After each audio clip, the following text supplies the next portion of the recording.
محترم بھائیوں، عزیزوں اور قابل احترام بہنوں اور بیٹیوں، امیر المومنین عمر بن خطاب رضی اللہ عنہ کے حالات۔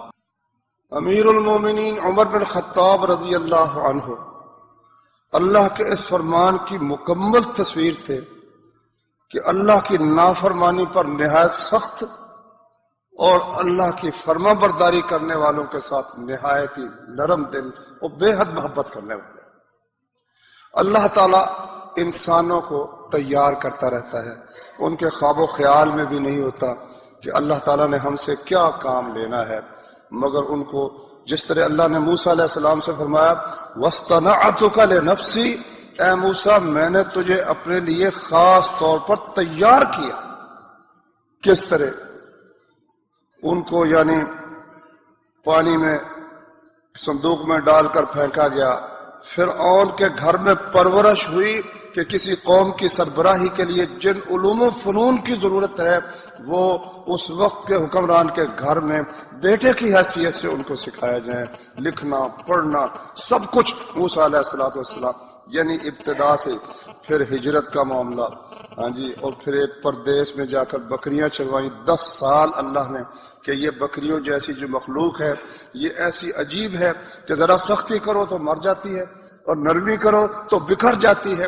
اب ان کو کنٹرول کرنا، جو ان کو کنٹرول کر سکتا ہے وہ اللہ کے فضل سے انسانوں کو بھی کر سکتا ہے۔ اس لیے اللہ تعالیٰ نے نبی کریم صلی اللہ علیہ وسلم نے فرمایا کہ کوئی نبی ایسا نہیں گزرا جس نے بکریاں نہ چرائی، پہلے یہاں ان کی تربیت ہوتی۔ تو فرمایا، کسی نے پوچھا یا رسول اللہ آپ نے بھی چرائی ہیں؟ کہا ہاں میں نے بھی چرائی ہیں۔ مکے والوں کی کسی کی بکریاں تھیں، اپنی تو غربت تھی، بے پناہ غربت تھی، والد فوت ہو گئے، والدہ بھی فوت ہو گئی، تو چچے کے گھر تھے، چچا بھی غریب تھا، خاندانی شرافت بڑی تھی، روب بھی بڑا تھا، عزت بھی بہت تھی، مگر غربت تھی۔ تو اس غربت میں یتیم بھتیجے کا بھی ان پر بوجھ تھا، بھتیجے نے بچپن میں ہی بکریاں چرانی شروع کر دی، اور میں چند قیرات میں لیتا تھا، بکریاں چراتا تھا۔ تو یہ لوگ جو تھے رسول اللہ صلی اللہ علیہ وسلم کے ساتھی، جاہلیت میں ان کی بہت اللہ تعالیٰ نے تربیت کر دی تھی اور اس کام کے لیے تیار کر دیا تھا جو ان کے سر پر اللہ تعالیٰ نے ڈالنا تھا، وہ شروع سے لے کر ان کی تربیت ایسی ہوئی۔ امیر المومنین عمر بن خطاب رضی اللہ عنہ یہ بنو عدی قبیلے کے تھے، اور 10ویں باب پر کعب بن لؤی رسول اللہ صلی اللہ علیہ وسلم کے بھی 10ویں دادا، یعنی حضرت عمر کے 10ویں دادا ہیں، اور نبی کریم صلی اللہ علیہ وسلم کا نسب بھی کعب بن مالک سے جا کر ملتا ہے، کعب بن لؤی سے۔ تو والدہ ان کی وہ بنو مخزوم سے تھی، یعنی ابو جہل اس کا چچا ذات بھائی تھا۔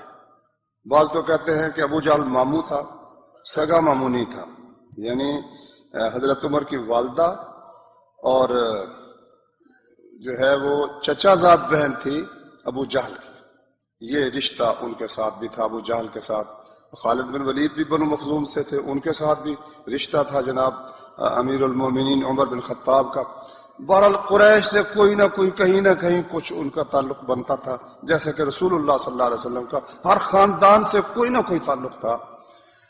تو اللہ تعالیٰ نے ان کو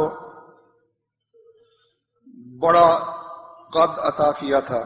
کہتے ہیں لکھا کتاب میں کہ جب کسی مجمع میں ہوتے تو اس طرح نظر آتے تھے جس طرح دوسرے لوگ پیدل جا رہے ہیں اور یہ شخص کسی سواری کے اوپر سوار ہے، اتنا قد تھا، بڑا اونچا قد تھا امیر المومنین۔ کئی لوگوں نے ایک بات بنائی ہوئی ہے، کل طویل احمق الا عمر، ہر لمبے قد کا آدمی بیوقوف ہوتا ہے سوائے عمر کے۔ یہ بالکل ہی فضول بات ہے، کئی لمبے لمبے لوگ بڑے بڑے ذہین گزرے ماشاءاللہ۔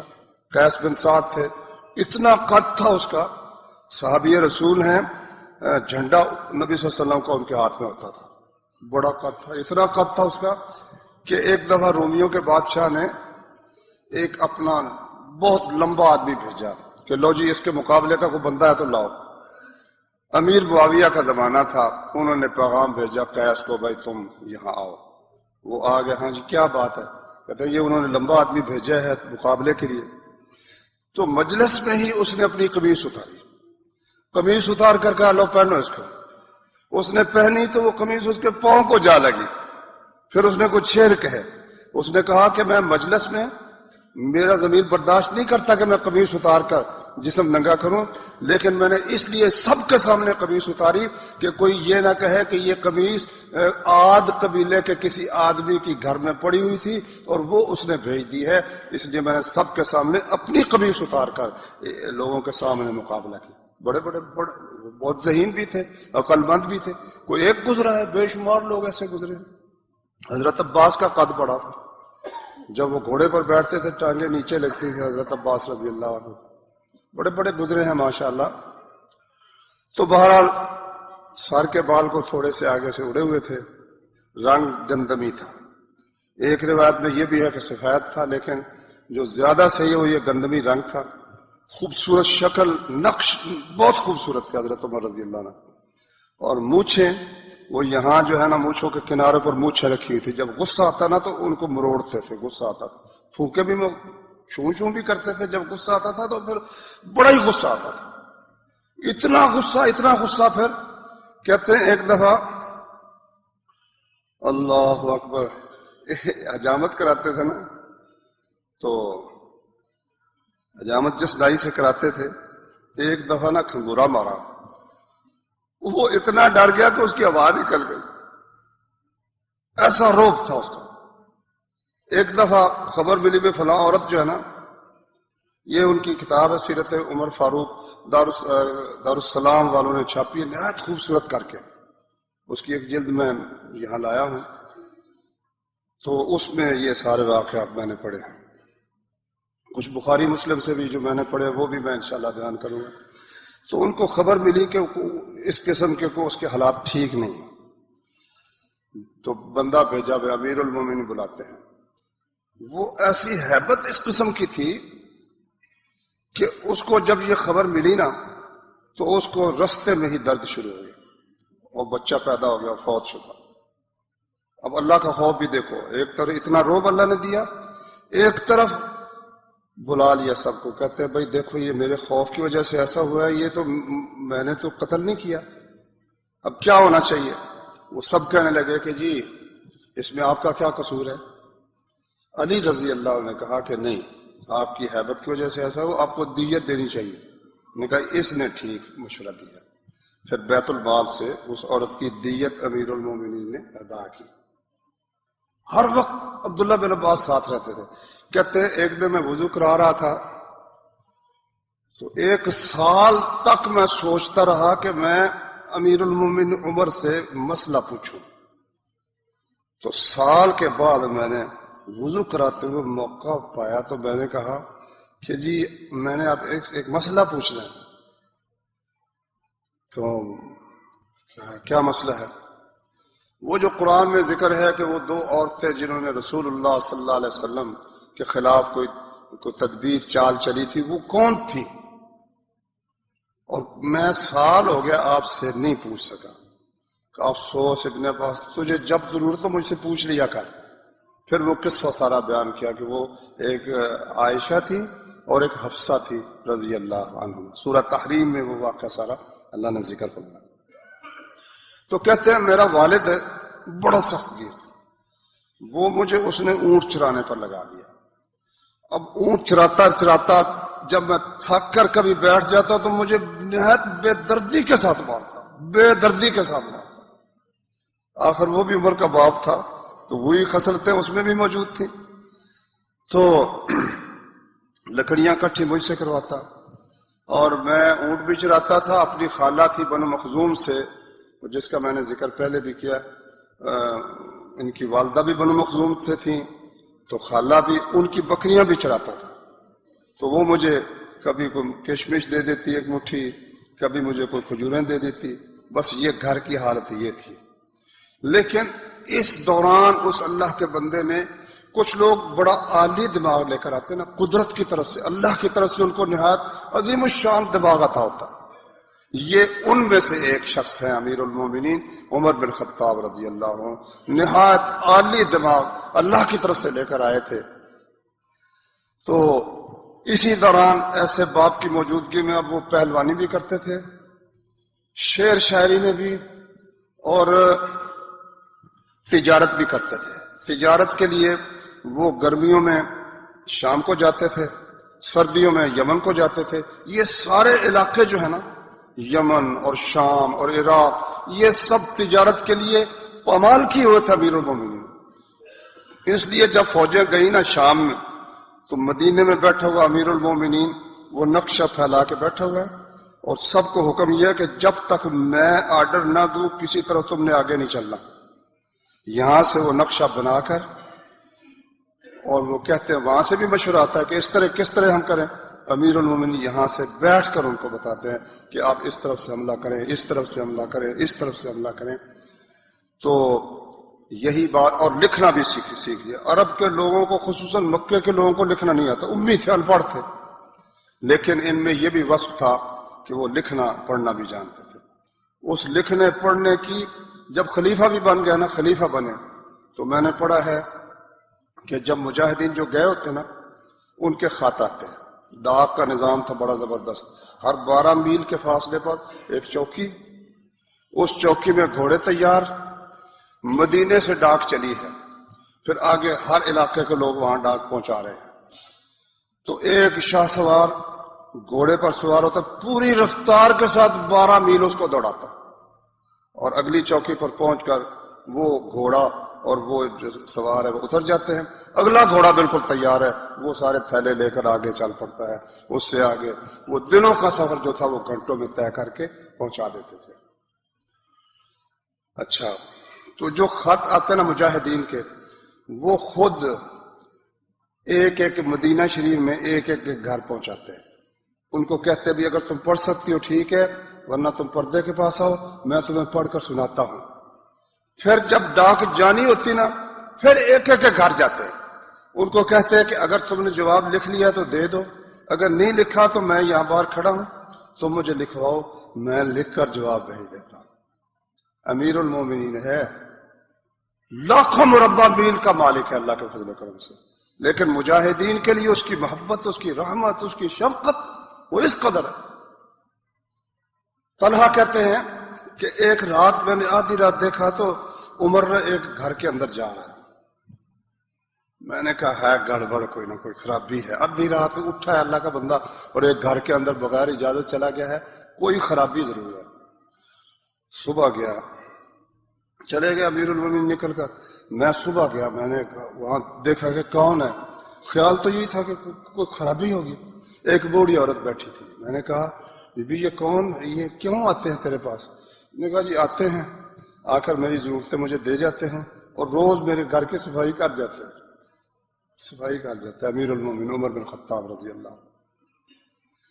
تو عربوں نے اسلام سے پہلے اس شخص کو سفارت کا عہدہ دے رکھا تھا، یعنی باہر کسی قبیلے سے بحث ہو، اپنی نمائندگی ہو، کسی ملک میں نمائندگی ہو، تو آپ اس سے اندازہ کر سکتے ہیں کہ وہ شخص کس قدر قادر الکلام ہوگا اور فصیح و بلیغ ہوگا اور کس قدر مؤثر ہوگا کہ اس کو سفیر کے طور پر عربوں نے مقرر کیا ہوگا۔ اللہ اکبر۔ حدیث میں آتا ہے ایک دن امیر المومنین عمر بن خطاب رضی اللہ عنہ نے کہا بھائی لوگوں جمع ہو جاؤ، لوگ جمع ہو گئے، ممبر پر چڑھ گئے، خطبہ پڑھا، کہنے لگے ایک وہ وقت تھا میں اونٹ چراتا تھا اور میرا باپ خطاب مجھے بری طرح مارتا تھا، اور میں اپنی خالہ کی بکریاں چراتا تھا، مجھے کوئی ایک مٹھی کشمش مل جاتی تھی یا کبھی کھجوریں مل جاتی تھی، اور آج وہ وقت ہے کہ آسمان سے نیچے میرے اوپر کوئی شخص مجھ سے اوپر نہیں ہے، اللہ تعالیٰ نے مجھے سب پر فوقیت عطا فرما دی۔ پھر اترے اور سجدے میں گر گئے۔ تو عبد الرحمن ابن عوف نے کہا کہ امیر المومنین یہ آپ نے کیا کیا، اپنی خود ہی برائی بیان کر دی کہ میں اونٹ چراتا تھا، میرا ابا مجھے مارتا، بھلا یہ بیان کرنی چاہیے؟ نے کہا میں بیٹھا تھا، میرے دل میں تھوڑا سا غرور آ گیا، غرور کہ تو عمر تو بڑی شے ہے، اس لیے میں نے لوگوں کو بتایا کہ میں وہ ہوں میں اونٹ چراتا تھا، میں بکریاں چراتا تھا، اسلام کی برکت سے اللہ نے مجھے یہ ساری عزت عطا فرمائی. یہ میں نے اپنے دل کے غرور کو توڑنے کے لیے یہ سب ساری بات کی ہے. یعنی آخر دم تک اپنا پہلا وقت عمر رضی اللہ عنہ کو بھولا نہیں ہے. اچھا، یہی سختی تھی کہ جب نبی صلی اللہ علیہ وسلم تشریف لائے نا، اچھا اس سخت زندگی نے ان کو سخت جان بھی بڑا بنا دیا تھا، سخت جان بنا دیا تھا. چنانچہ ان کے واقعات تو آپ نے سنے ہی ہیں کہ کس طرح سے بیت المال کے اونٹ تھے اور وہ گم ہو گیا اونٹ، اور امیر المومنین اکیلا ہی ان کے پیچھے دوڑتے پھرتے ہیں، تلاش کرتے پھرتے. گرمی بڑی سخت ہے اور تلاش کرتے پھرتے. خیر، ان کے اسلام سے پہلے نبی صلی اللہ علیہ وسلم کی تشریف آوری کے بعد اپنا جو آخری زور تھا نا مخالفت کا، وہ عمر بن خطاب نے لگایا، کمی کوئی نہیں کی. ایک لونڈی کا واقعہ لکھا ہے کہ مارنا جو شروع کیا نا، مار مار مار کر جب تھک گئے نا، پھر اس کی جان چھوڑی. تو اتنے میں ابو بکر گزرے، وہ مسلمان ہو چکے تھے. انہوں نے وہ لونڈی خرید کر اس بیچاری کو آزاد کیا اور عمر سے اس کی جان چھوڑائی. تو حضرت عمر رضی اللہ عنہ کے ایمان لانے کا قصہ بہت مشہور ہے کہ کس طرح وہ جا رہے تھے قتل کے لیے، لیکن وہ ہے سیرت ابن ہشام وغیرہ میں. اس کی سند وہ اتنی پختہ نہیں ہے، لیکن تاریخی طور پر اس کو بیان اگر وہ کر دے، کیونکہ رسول اللہ صلی اللہ علیہ وسلم کا تو ہے ہی نہیں، نہ اس میں دین کا کوئی سلسلہ ہے، تو اس لیے وہ مؤرخین نے وہ واقعہ بیان کیا ہے. لیکن زیادہ صحیح جو بات ہے نا، زیادہ صحیح وہ تین باتیں ہیں، تینوں صحیح سند کے ساتھ رسول اللہ صلی اللہ علیہ وسلم سے آئی ہیں. ایک تو یہ ہے کہ ترمذی شریف میں حدیث ہے، ہاں اس سے بھی پہلے کا ایک واقعہ ہے کہ جس دن حبشے کی ہجرت ہوئی نا، حبشے کی ہجرت ہوئی، 80 مرد اور عورتیں وہ وطن چھوڑ کر جب تنگ آ گئے سختیوں سے، تو انہوں نے رسول اللہ صلی اللہ علیہ وسلم سے شکوہ کیا. آپ نے فرمایا تم حبشے میں چلے جاؤ، وہاں ایک بادشاہ ہے، اس کے پاس کسی پر ظلم نہیں ہوتا، تم وطن چھوڑ دو، وہاں چلے جاؤ.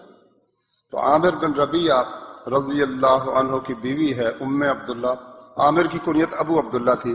وہ کہتی ہیں سارے رشتہ دار تو تھے، پردہ شردہ تھا کوئی نہیں، آپس میں میل جول ساری رشتہ داریاں تھیں. تو ہم سامان کہتے باندھ رہے تھے، تو عمر نے جب دیکھا نا تو کہنے لگے کہ اب بھائی آپ رخصت ہو رہے ہیں، جا رہے ہیں؟ میں نے کہا کہ ہاں، آپ لوگوں نے ہمیں اتنا تنگ کیا، اتنا پریشان کیا، ہم اپنے وطن میں بے وطن ہو گئے، اور اب ہم مکے کو چھوڑ کر جا رہے ہیں، بس اللہ کی زمین میں جہاں ہمیں جگہ ملے گی جائیں گے، بس ہم اس قدر تنگ ہو گئے ہیں کہ آپ نے ہمیں یہاں رہنے نہیں دیا. کہتے عمر نرم پڑ گیا، کہتا ہے اللہ تعالیٰ تم پر مہربانی فرمائے، اللہ تمہاری مدد فرمائے. یہ کلمات نرمی اور محبت سے کہہ کہ اللہ تم پر کرم فرمائے، اللہ تمہاری مدد فرمائے. لو دل میں کہتے میری روشنی امید کی پھوٹی کہ عمر مجھے دعا دے رہا ہے. میں نے اپنے خامد سے کہا کہ یہ عمر مسلمان ہو جائے گا. انہوں نے کہا کہ تمہیں کیا پتہ ہے؟ کہا کہ مجھ سے انہوں نے یہ بات کی کہ تم رخصت ہونے لگی ہو. میں نے کہا ہاں میں رخصت ہونے لگے، ہم لوگ جا رہے ہیں. تو اس نے مجھے یہ دعائیں دی ہیں، لیکن اس کو پتہ تھا عمر کیسا. کہتا ہے جب تک خطاب کا گدھا مسلمان نہ ہو جائے یہ عمر کسی صورت مسلمان نہیں ہو سکتا. یعنی ان کا تأثر ہر ایک شخص کی نگاہ میں یہ تھا کہ یہ بندہ کسی صورت مسلمان نہیں ہو سکتا. اچھا، دوسرا ترمذی میں صحیح سند کے ساتھ یہ موجود ہے کہ رسول اللہ صلی اللہ علیہ وسلم نے اللہ تعالیٰ سے دعا کی، اللہم اعز الاسلام باحب الرجلین الیک، کہ یا اللہ یہ جو دو آدمی ہیں جو ان دونوں میں سے تجھے زیادہ پیارا ہے نا، اس کے ذریعے سے اسلام کو عزت عطا فرما. ایک ابو جہل بن ہشام اور ایک عمر بن خطاب، ان دونوں میں سے جو تجھے زیادہ محبوب ہے نا، اس کے ذریعے سے اسلام کو قوت عطا فرما. تو بس یہ دعا نبی صلی اللہ علیہ وسلم کی اللہ تعالیٰ نے قبول فرمائی. تیسری حدیث صحیح بخاری میں ہے، وہ یہ ہے کہ عبداللہ بن عمر رضی اللہ عنہ کہتے ہیں کہ عمر جو تھے نا، جس کے متعلق کہہ دیتے نا، جس بات کے متعلق کہ میرا گمان یہ ہے، میرا گمان یہ ہے، وہ اسی طرح ہی نکلتی تھی. گمان اتنا صحیح تھا. چنانچہ جب مسلمان ہو گئے تو رسول اللہ صلی اللہ علیہ وسلم نے آپ کے متعلق فرمایا کہ پہلی امتوں میں کچھ لوگ محدث ہوتے تھے. ایک تو محدث ہوتا ہے نا، ایک محدث میں نے بات بیان کرنے والا، حدیث بیان کرنے والا. محدث وہ جس کو بات بیان کی جائے، بتائی جائے. تو فرمایا کہ یہ وہ لوگ تھے کہ نبی نہیں تھے مگر اللہ کی طرف سے ان کو بات بتا دی جاتی تھی، ان کے دل میں بات ڈال دی جاتی تھی. اگر میری امت میں کوئی شخص ہو تو وہ عمر بن خطاب ہے. رسول اللہ صلی اللہ علیہ وسلم ایسی صحیح سوچ والا انسان تھا. تو عبداللہ بن عمر کہتے ہیں کہ میرے والد صاحب جب کہہ دیتے نا میرا گمان، میرا خیال یہ ہے، وہ اسی طرح ہی بات نکلتی تھی. ایک دن ایک آدمی گزرا، بڑا خوبصورت بھی بہت اور لباس بھی شاندار. تو وہ حضرت عمر کہنے لگے کہ بھئی بات یہ ہے کہ یہ بندہ یا تو ابھی تک اندر سے مسلمان نہیں ہے، یا یہ یعنی جب خلیفہ تھے نا اس وقت کی بات ہے، یا تو یہ بندہ اندر سے ابھی تک کافر ہے، یا یہ ہے کہ اسلام لانے سے پہلے یہ کاہن رہا ہے، جو جن کا شیطانوں اور جنوں سے تعلق ہوتا ہے نا، وہ ہے.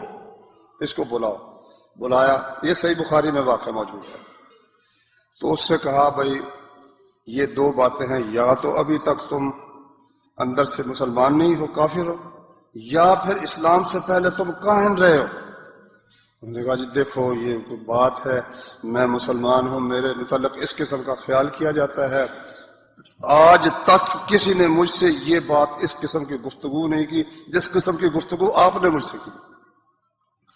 حضرت عمر نے کہا نہیں، سچ بتاؤ کہ تم کاہن تو نہیں رہے. اخیر مان گیا، کہتا جی میں کاہن رہا ہوں. اچھا تو کو مجھے بڑی عجیب جو تمہارا شیطان جن تھا نا، جو کوئی عجیب خبر لے کر آیا وہ سناؤ. کہنے لگا جی ایک دن میرا جو جن تھا نا وہ بڑا شدید گھبرایا ہوا آیا. کہنے لگا الم تری الی الجن و ابلاسھا، کہ دیکھو جن جو ہیں اس وقت، اس جن نے بتایا کہ جن اس وقت نہایت ہی گھبرائے ہوئے، شدید گھبرائے ہوئے، اور وہ کہہ رہے ہیں کہ اللہ کا ایک رسول جو ہے وہ مبعوث ہونے والا ہے یا مبعوث ہو چکا ہے، مجھے الفاظ اس وقت یاد نہیں. تو اس وجہ سے وہ جن شدت کے ساتھ گھبرائے ہوئے، جنوں میں ہر طرف افراتفری مچی ہوئی ہے. تو حضرت عمر کہنے لگے کہ یہ بات تمہاری ٹھیک ہے، مجھے بھی اس کا تجربہ ہوا ہے. کہتے ہیں ایک دن میں نا بتوں کے پاس تھا، بتوں کے پاس بیٹھا ہوا تھا، تو ایک بندہ آیا، اس نے ایک بچڑا ذبح کیا بتوں کے نام پر. اتنے میں ایک زبردست چیخ کی آواز نکلی. کہتا میں نے ایسی کبھی سنی نہیں. تو پھر مجھے ایک آواز آنی شروع ہوگی کہ یا جلیح امر النجیح، اے جلی، دوسرے جن کو وہ کہہ رہا تھا کہ قول رجل الفصیح، ایک فصیح آدمی ہے اور ایک نہایت کامیابی کی بات بیان کر رہا ہے، اور وہ یہ ہے کہ لا الہ الا اللہ کہہ لو. یہ آواز کہتا میں نے سنی. یہ بخاری شریف میں انہوں نے ذکر کیا. خود حضرت عمر رضی اللہ عنہ کا بیان ہے کہ جب اس نے وہ ذبح کیا نا اس گائے کو، تو یہ آواز میں نے سنی. تو واقعی تم ٹھیک کہتے ہو، رسول اللہ صلی اللہ علیہ وسلم کی تشریف آوری کے وقت واقعی جن شدید گھبرائے ہوئے تھے. اس کا مطلب یہ ہے کہ ان کے ذہن میں یہ خاکہ سارا موجود تھا. لیکن جب اللہ کے رسول صلی اللہ علیہ وسلم نے دعا کی کہ یا اللہ اسلام کو ان دونوں میں سے ایک شخص جو تجھے زیادہ پیارا ہے نا اس کے ساتھ عزت عطا فرما، تو وہ دعا بارگاہ الہی میں قبول ہوئی. تو اس سے معلوم ہوتا ہے کہ وہ واقعہ جو ہے نا، اگرچہ اس کی سند کمزور ہے مگر اس واقعے میں بھی اس نبی صلی اللہ علیہ وسلم کی دعا کا ذکر موجود ہے. اس لیے میں اس مناسبت سے وہ واقعہ سناتا ہوں. وہ سیرت ابن ہشام میں لکھا ہوا ہے کہ ایک دفعہ نا قریش کٹھے ہوئے، سارے جمع ہوئے کہ بھائی کوئی بندوبست کون ہے جو یہ روز کی کل ختم کرے اور محمد صلی اللہ علیہ وسلم کو قتل کر دے تاکہ قصہ تمام ہو. تو عمر بہادر تو تھے ہی، شیر بھی تھے. کہنے لگا میں یہ کرتا ہوں دوپہر کا وقت اور نکل کھڑے ہوئے اپنے ہتھیار لے کر تیر کمان جو بھی اسلحہ ہوتا ہے تو جا رہے ہیں. آگے سے نعیم ایک صحابی تھا رسول اللہ صلی اللہ علیہ وسلم کا. اس وقت جو لوگ مسلمان ہوتے تھے وہ اسلام ظاہر نہیں کرتے تھے, کسی کو پتہ نہیں ہوتا تھا کہ کون مسلمان ہے. میں نے اخبار میں پڑھا ایک دفعہ امریکہ کا کہ امریکہ کی جو ہے نا وہ حکومت کے کارندے وہ ٹھیک ہے القاعدہ سے بھی خوف زدہ ہیں, مگر سب سے زیادہ ان کو خوف ان نیلی آنکھوں اور سفید جلد والے لوگوں سے ہے جو ان کے کلیدی عہدوں پر بیٹھے ہوئے ہیں اور اندر سے مسلمان ہو چکے ہیں. امریکہ میں اس وقت یہ حال ہے, یعنی وہ اپنا اسلام ظاہر نہیں کرتے مگر اندر سے مسلمان, اللہ نے ان کو اسلام کی توفیق بخشی ہوئی ہے. تو وہ کہنے لگا کہ کدھر جا رہے ہیں؟ کہتا ہے آج محمد کو ختم کرنا ہے صلی اللہ علیہ وسلم. اس نے کہا کہ تو کیا سمجھتا ہے کہ وہ جو بنو ہاشم ہیں بنو عبد مناف ہیں وہ تجھے چھوڑ دیں گے؟ کہا تو بھی بے ایمان معلوم ہوتا ہے, اگر مجھے پتا چل جائے نا تو واقعی مسلمان ہوگا تو پہلے تیرا سر اتاروں گا. اس نے کہا میرا سر اتارتا پھرتا ہے, تیرا سگا چچے کا بیٹا سعید بن زید اور تیری بہن سگی بہن وہ مسلمان ہو چکے, پہلے ان کی تو خبر لے. تو پھرتا محمد کو قتل کرنے کے پیچھے پہلے اپنی بہن کی خبر لے اور اپنے بہنوئی کی خبر لے. بہن تھی فاطمہ بنت خطاب اور بہنوئی کون تھا؟ وہ تھے سعید ابن زید جو عشرہ مبشرہ میں ہیں 10 صحابیوں میں جن کا ایک وقت میں نام لے کر اللہ کے رسول صلی اللہ علیہ وسلم نے جنتی ہونے کی بشارت دی. وہ سگا چچے کا بیٹا تھا سعید بن زید بن خطاب اور عمر بن خطاب رضی اللہ تعالیٰ عنہ. تو یعنی رشتہ دار ہی تھا. وہ نبی صلی اللہ علیہ وسلم کا خیال چھوڑ کرنا وہ اس طرف چل پڑے. دروازہ کھڑکایا. اس وقت خباب رضی اللہ عنہ قرآن پڑھانے کے لیے گھر آئے ہوئے تھے اور ایک واقعے پر سورۃ طٰہٰ لکھی ہوئی تھی وہ کھول کر پڑھ رہے تھے اور میاں بیوی پاس ان سے سیکھ رہے تھے. جب آواز آئی نا عمر کی تو وہ تو اس کو چھپا دیا خباب کو, اور قرآن پر نا وہ جو ورقہ تھا وہ اسی طرح رہ گیا, کوئی کاغذ کپڑا شپڑا دیا مگر وہ اسی طرح. تو آیا تو کہا یہ کیا ہے؟ کہ کچھ نہیں. کہا نہیں تو بے دین ہو گیا, پہلے پکڑا نا بہنوئی کو تو اس کو مارنا شروع کیا. تو بہن بچانے کے لیے بڑی اس کو بھی تھپڑ مارا, اس کا خون نکلنا شروع ہو گیا. اس نے کہا کہ عمر جو مرضی کر لے, اب دل میں اسلام آ گیا ہے, اب تو اس کو کسی صورت نکال نہیں سکتا. ادھر زخمی بہن ادھر اتنی دلیری سے رہی میں مجھے مار بھی دو نا تو یہ نہیں ہو سکتا کہ اب اسلام سے میں پھر جاؤں. لو نرم پڑ گیا, عمر نرم پڑ گیا. جب نرم پڑا کہتا ہے یا مجھے ذرا دکھاؤ تو صحیح کیا پڑھ کیا رہے تھے. تو بہن نے کہا کہ تو ہے مشرک, پلید ہے, انما المشرکون نجس, تو پلید ہے, یہ قرآن ہے, اس کو ہاتھ تم نہیں لگا سکتے, پہلے غسل کرو پھر ہاتھ لگانے دیں. غسل کیا اس نے. اتنے میں نا پہلے قرآن دیتے ہی نہیں تھے نا, انہوں نے کہا نہیں کوئی نہیں ہم نے نہیں دینا. نے کہا میں دیکھنا چاہتا ہوں, پڑھنا چاہتا ہوں, مجھے دکھاؤ تو صحیح. لو جی وہ جو خباب تھے وہ بھی نکلا. اس نے کہا ابشر خوش ہو جاؤ, نبی صلی اللہ علیہ وسلم نے 3 دن پہلے سوموار کے دن دعا کی تھی. سوموار کے دن دعا کی تھی کہ یا اللہ ان 2 بندوں میں سے جو تجھے زیادہ پیارا ہے نا اس کے ذریعے اسلام کو عزت عطا فرما, ایک ابو جہل اور ایک عمر بن خطاب. تو اللہ کے رسول کی دعا تیرے بارے میں قبول ہو گئی ہے. لو سورۃ طٰہٰ پڑھی نا, پڑھتے پڑھتے جب آیا نا کہ موسیٰ علیہ السلام کو اللہ نے کہا اننی انا اللہ لا الہ الا انا, میں اللہ تجھ سے مخاطب ہوں, میرے سوا عبادت کے لائق کوئی نہیں. تو عمر کہنے لگے کہ مجھے نبی صلی اللہ علیہ وسلم کے پاس لے چلو.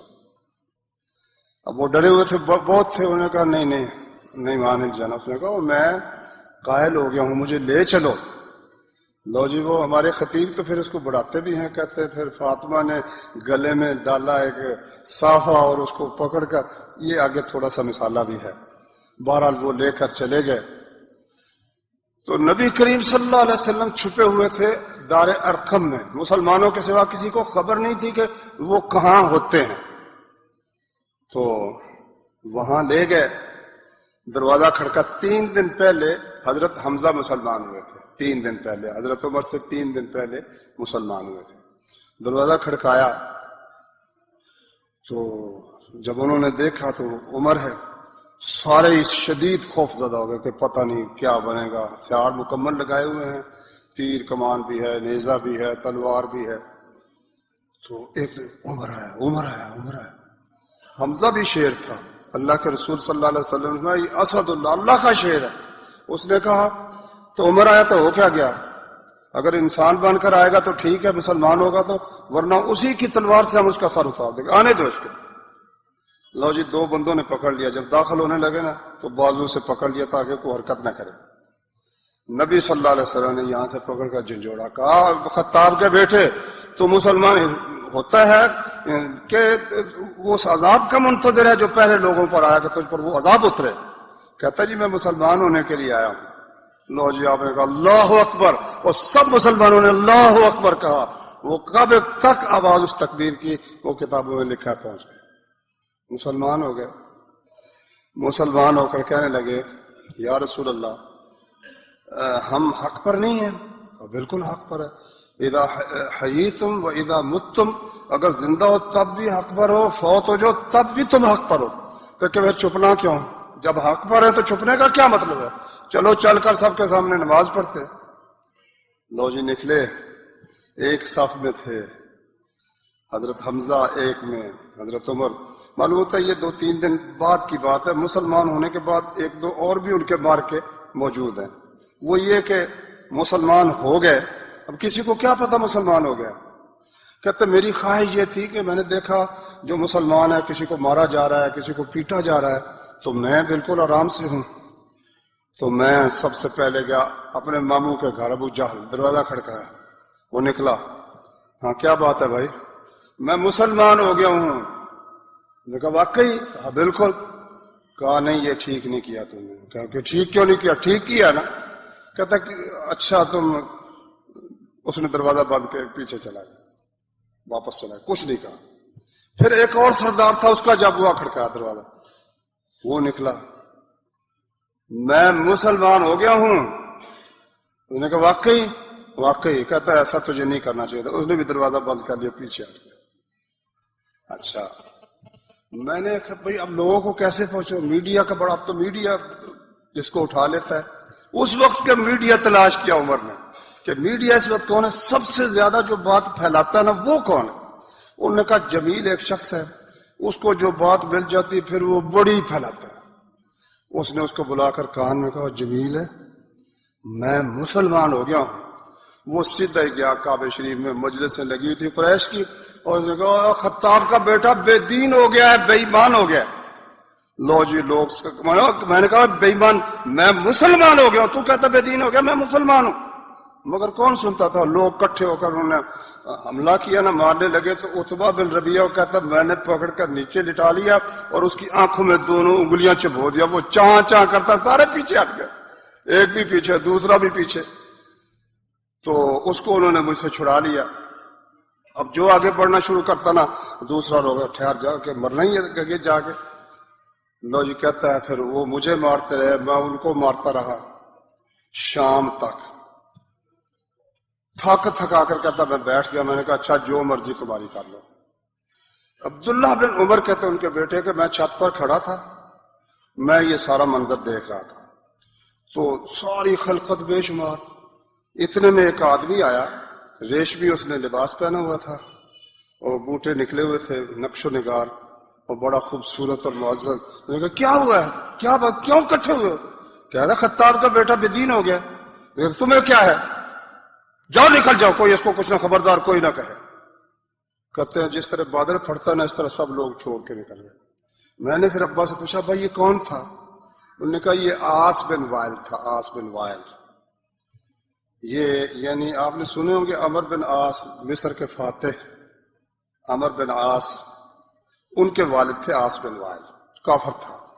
کہتا ہے میرے دل میں اس کی عزت کا ایسا نقش بیٹھا کہ عزت ہو تو ایسی ہونی چاہیے نا، پورے مکے میں اس کی اتنی عزت تھی، اللہ نے اس کے ذریعے سے عمر بن خطاب کی جان اس دن چھڑائی۔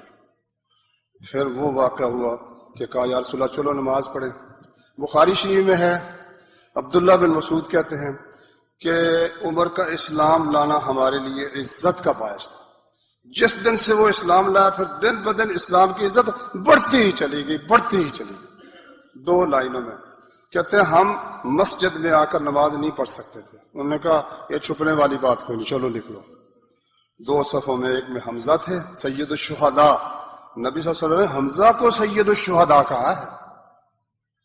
ایک لائن میں وہ، ایک میں عمر بن خطاب رضی اللہ عنہما جا کر کوئی مقابلے میں آیا، اسے لڑے اور وہاں جماعت کرائی، نماز پڑھی۔ تو جب ہجرت کا وقت آیا نا، نبی صلی اللہ علیہ وسلم سے پہلے کہتے ہیں کہ جا کر نا بیت اللہ شریف کا طواف کیا 7 چکر، رکعتیں پڑھی 2 رکعتیں پڑھ کر نا جتنے تھے وہاں بیٹھے سب کے پاس گئے، بھائی جو چاہتا ہے نا کہ اس کی اولاد یتیم ہو جائے اور اس کی بیوی بیوہ ہو جائے، یہ تو حرم میں تو کچھ نہیں کرنا، مکے سے باہر فلانی جگہ پر میں کھڑا ہوا ہوں تو آ کر جو کرنا کر لے۔ لو جی وقت بھی بتا دیا، فلاں وقت پر میں فلاں جگہ ہوں گا، جس نے بچے یتیم کرنے ہیں اور بیوی کو بیوہ کرنا ہے آ جائے۔ 20 آدمی اپنے خاندان کے بھی، اپنی بیٹی بھی، بیٹا بھی، اور اسی طرح سے بہنوئی بھی، یعنی 20 آدمی لے کر، اپنے داماد کو بھی لے کر، امیر سب کے سامنے دن کی روشنی میں، جرأت نہیں پڑی کسی شخص کی کہ آگے بڑھے۔ یہ تھے امیر المومنین عمر بن خطاب رضی اللہ تعالیٰ عنہ۔ تو باقی ان کا انشاءاللہ العزیز میں اسلام لانے کے بعد جو اللہ تعالیٰ نے ان سے کام لیے، بات وہ بہت لمبی ہے اور وہ سمٹ نہیں سکتی۔ اللہ تعالیٰ سمجھنے کی، عمل کرنے کی توفیق عطا فرمائے۔